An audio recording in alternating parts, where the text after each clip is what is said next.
¿Cómo están, amigos de DocuHistorias? ¿Qué tal? Bueno, espero que bien. La verdad, agradezco muy profundamente sus comentarios, sus sugerencias, sus pedidos, ¿no? Eso es lo más importante y gratifica mucho que vean el contenido. Bueno, para hacerlo corto, esta es la nueva saga que va a salir en torno a, ya hablando de temas de terror, de misterio, de mitos. Se llama Perú, mitos, misterios y terror, ¿no? Y bueno, también me habían sugerido, casi como 8 Lima Nostálgica, ya va en su cuarto capítulo, que haga también para provincias, ¿no? Algo así como provincias y sus espacios nostálgicos, y también lo voy a hacer en un mediano plazo, ¿no? Entonces, esténse atentos. Entonces, bueno, comenzamos esta saga. La verdad, para los amantes del terror, del misterio, ¿no? Y los mitos, ¿no? ¿Por qué no? Empezamos de una vez con este capítulo 1. A ver, vamos a hablar concretamente de la casa Matusita. Ya habrán escuchado o habrán visto mucho en internet.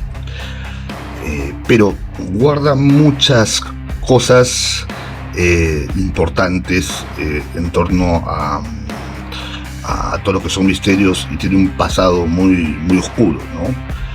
La casa Matusita, que está en el cruce de Garcilaso de la Vega con la Avenida España, donde el ruido de los buses se mezcla con el murmullo incesante de Lima, ¿no? Este edificio, que parece común durante el día y con mucha gente apurada a su alrededor, que pasa frente a él sin levantar la mirada.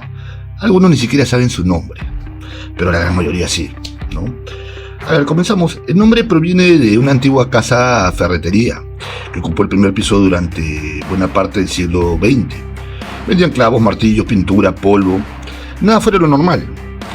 Sin embargo, el segundo piso permanecía en penumbra, deshabitado, con las ventanas cerradas y un silencio que no combinaba con el bullicio del entorno del centro. Incluso cuando el edificio fue demolido y reconstruido por los daños estructurales, el segundo nivel volvió a levantarse con la misma sensación. Una presencia que no se fue con los escombros. El origen del mito se remonta a 1754. En aquella época Lima aún respiraba bajo la sombra de la Inquisición, de la Santa Inquisición.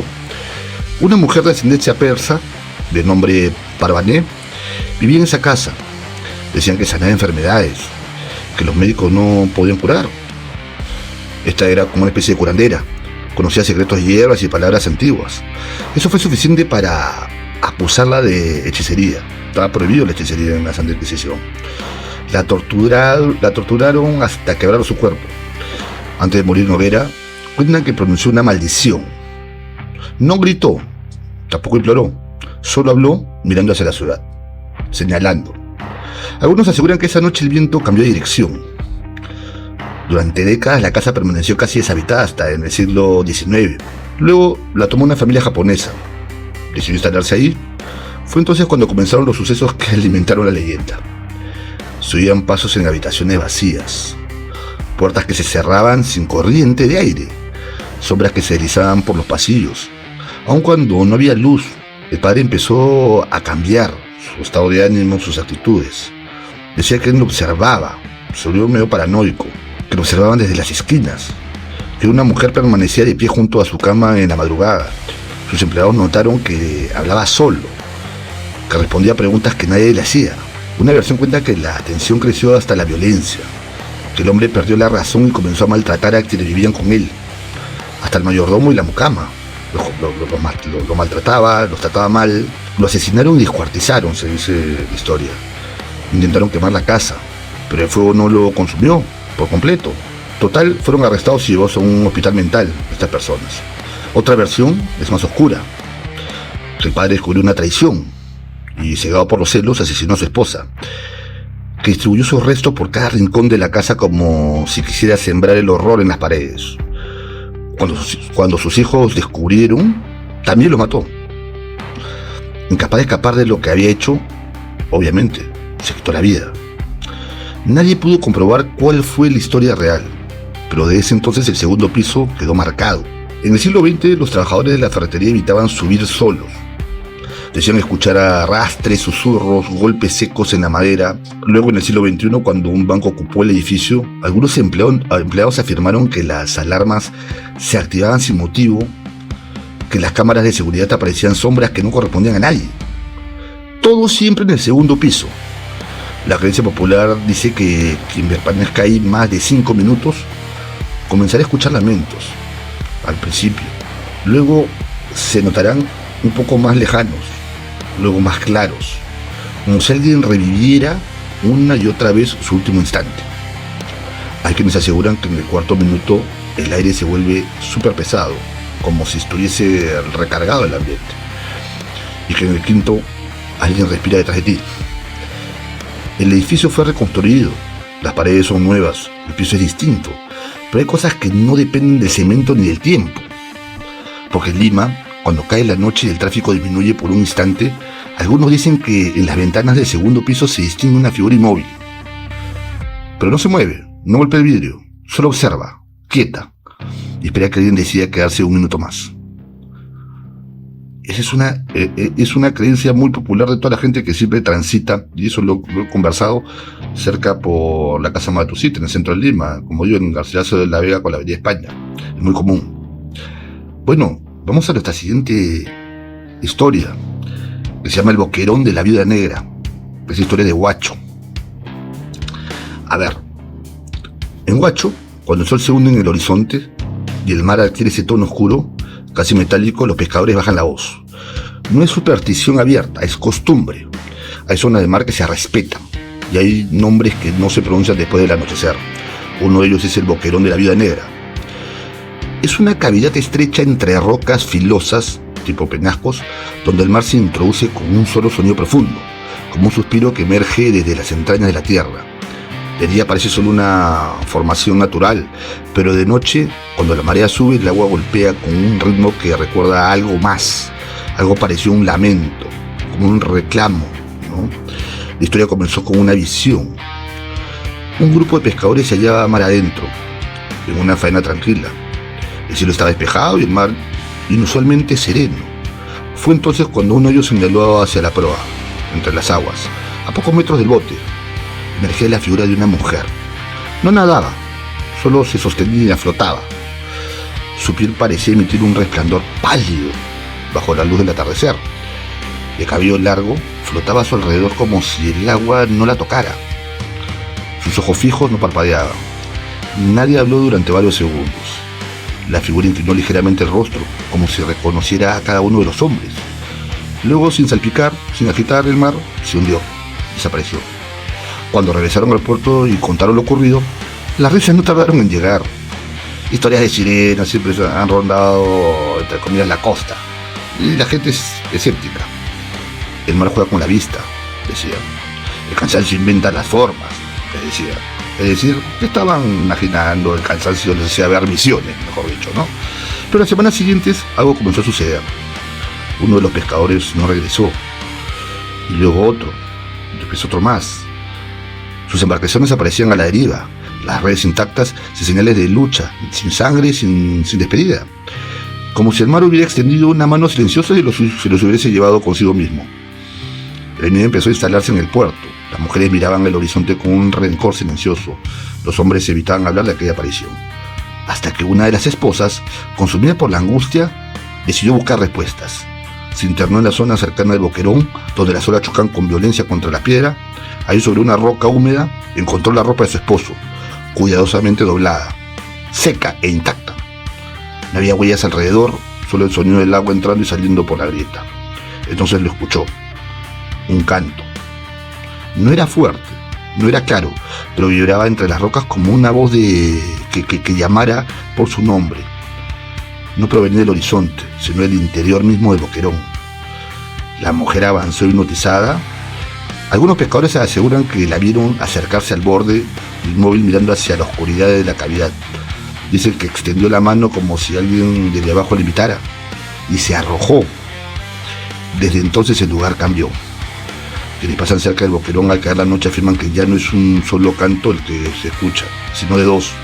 Uno dulce, profundo, antiguo como el mar, y otro desgarrado, humano, cargado de pena. Algunos marineros han confesado que en las noches sin luna se distingue una silueta sobre las rocas.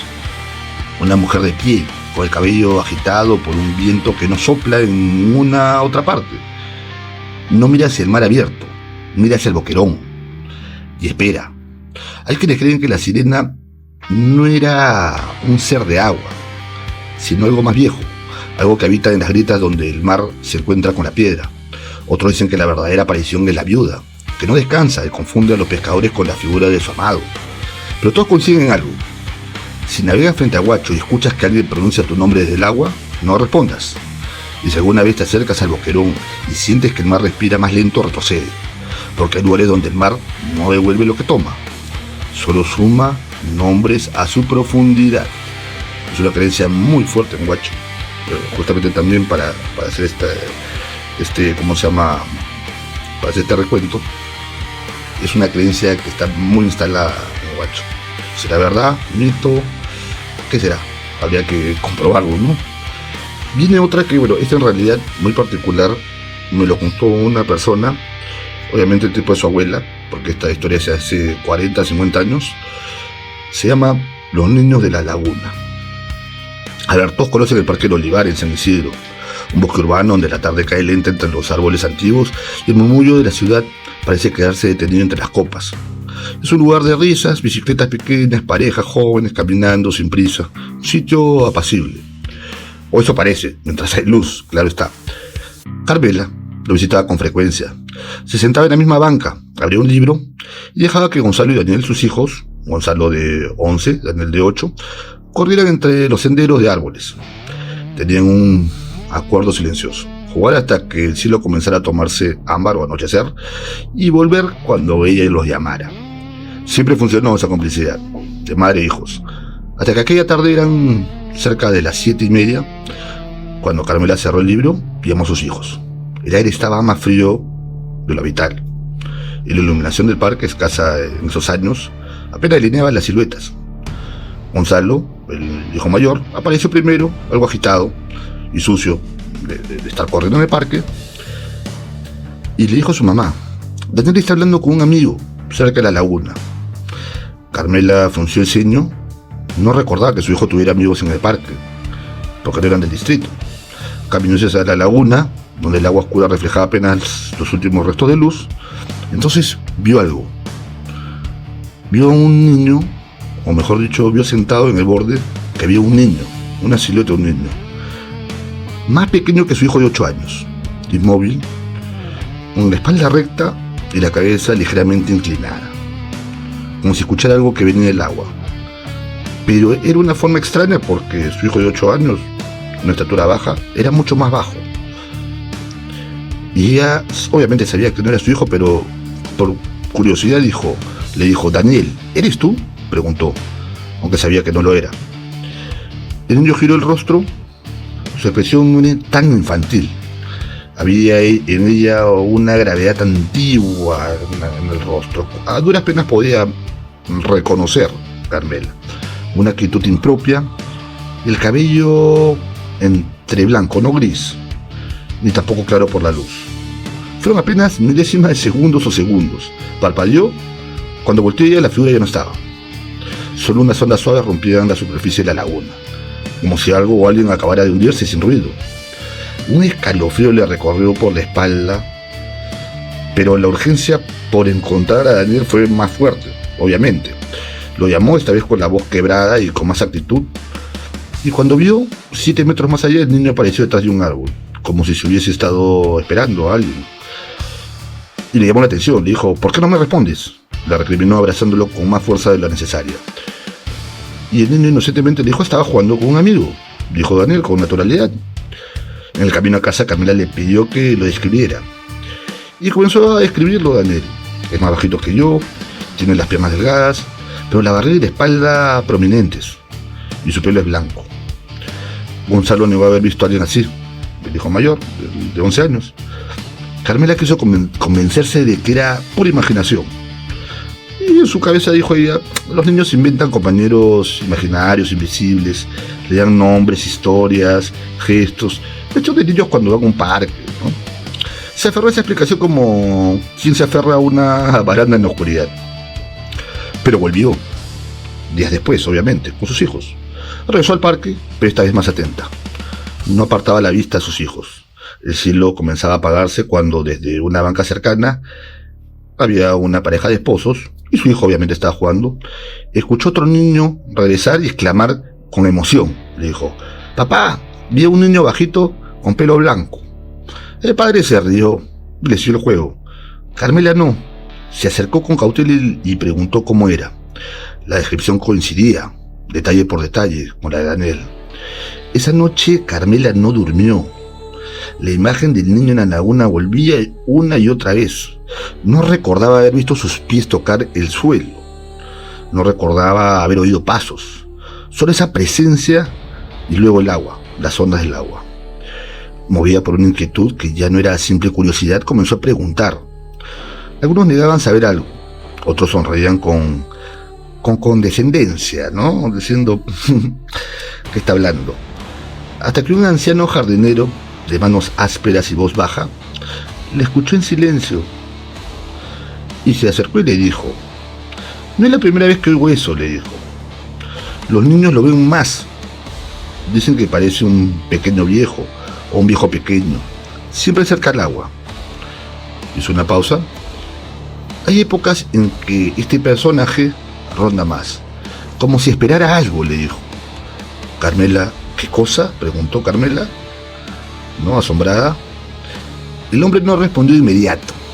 Miró hacia la laguna y le comentó discretamente lo que él pensaba, que era la presencia de duendes, que él había escuchado no solo en Lima de estos personajes o estas criaturas, sino también en provincias, en distintos puntos del país.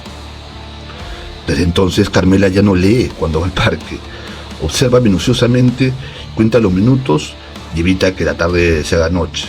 Digamos, luego que habló con esta persona mayor. Y a veces cuando salía el sol o se ocultaba el sol y la laguna se volvió un espejo oscuro, siente que algo está sentado en el borde. Se quedó ya mimetizada con esa imagen, justo del lado donde la luz no alcanza. Y aunque nunca más vio nada con claridad, hubo días en que ver niños en distintas horas y a distancia le causó un poco de estupor, de paranoia. Luego obviamente dejó de ir al olivar, pero lo más insólito es que se lo comentó a muchas personas allegadas, pero todo el mundo se rió y con escepticismo obviamente le dijeron esta típica frase: «¿Te ha parecido? ¿Lo estás imaginando?». Al final nunca nadie le creyó. Claro, estamos hablando de esto de los años 80, posiblemente antes, y antes hablar de duendes era pensar que estabas loco o loca, ¿no? O sea, los duendes solamente en dibujos animados o en gráficas o en cuentos de hadas. Pero después con el tiempo se ha descubierto hasta ahí imágenes y videos donde se han visto duendes, ¿no? Y mucha gente acá, en distintas partes de acá del Perú, se habla mucho de los duendes.